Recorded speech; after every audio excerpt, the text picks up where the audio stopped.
ponosnoga hrvatskoga roda. Tu se Sava u Štitar zagledala, a Jelen u Košutu mladu. I ljubuju i dan danas oni u hrastovom debelom elanu. Fazani i koke trčkaraju poljem, dok ih lija sa proplanka gleda. A ti svitu reci, oj sokole sivi, nema ljepšeg od štitarskog neba.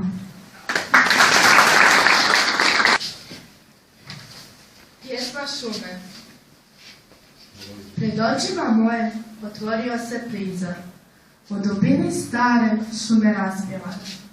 Uz zvukove vjetra te najljepše harfe, nježno, meko, kao krilu majke, zatreperi šuma tiho, skoro nečeno, a vjetar nježno spavku zuje, pjesmu stare šume dok se jesen boji, slušajući nježne zvuke, poželim tu ostati, u toj šumi raspjevanoj dušu svoju odmoriti.